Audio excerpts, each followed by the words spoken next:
mbokk yi son excellence président Bassirou Diomaye Faye mi ngi waaj loo xam ne yàlla na ko ci yàlla sa borom dimbali ndax bis bu sottee mooy Sénégal développé na ba faaw. waaw mooy lan mooy fexe ba yombal dem ak dikk diggante ville ak ville. xam nga fii daanaka boo xoolee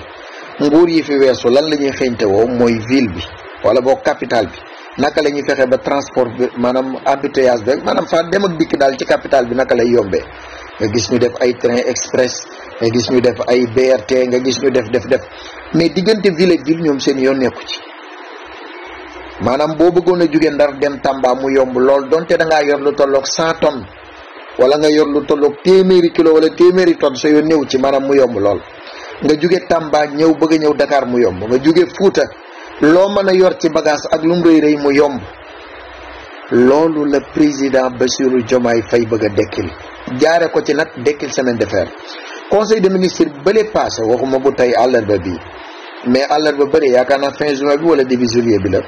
dafa sant premier ministre ak ministre transport ñu fexe ba liggéey ci loolu maanaam dekkil semaine de fer ba dem ak dikk diggante ville yi yomb lool jaare ko ci autorail maanaam raay yi daal. mu nekk loo xam ne maa ngi doon xaar presse bi développé ci lu yaatu def ci ay débat parce que moom mooy jumtuwaay bi nga xam ne boo bëggee développé Sénégal dekkil dëkk yu baree bari yu dee wallahi lu gaaw a gaaw la ci. mbokk yi gis nga péage bi dafa rey maanaam activité économique yu baree bari yu daan am diggante Pout ay 50 jaar maanaam dégg nga day ay Kër Mor Ndiaye xeet yooyu dafa am ay activité économique yoo xam ne moo fa daan am jaare ko ci oto yi jaar foofu ak ci yeneen sax maanaam kii bi daf ko rey autorité xawma ilaa Touba bi. mais tey waxuma la loolu mais xam nga Sénégal amoon na bu ma juumoon raay bu jóge fii dem ba Mbàkke wala mu dem Touba amoon na it yaakaar naa bu jëm Ndar mais diggante bi xoolal yi nga xam ne moom moo fi nekkoon ci dëkk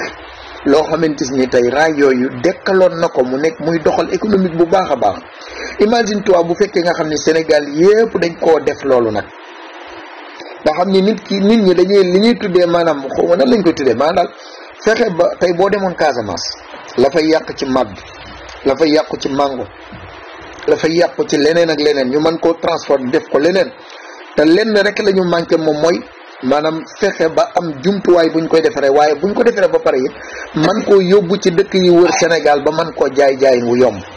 bu fekkoon nga xamee ni tey semaine de fer boobu dekkil nañ ko Sénégal gépp mën a jokkaloo doon benn bloc nga xam ne ni ku bëgg a dem boo yoroon lu tolloog téeméeri kilo sax da nga ko yeb ci maanaam autorail bi daal dem ak moom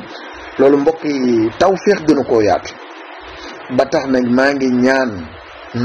ñaan ci barkeb alquran ngir yàlla lii son excellence yëkkati muy dekkil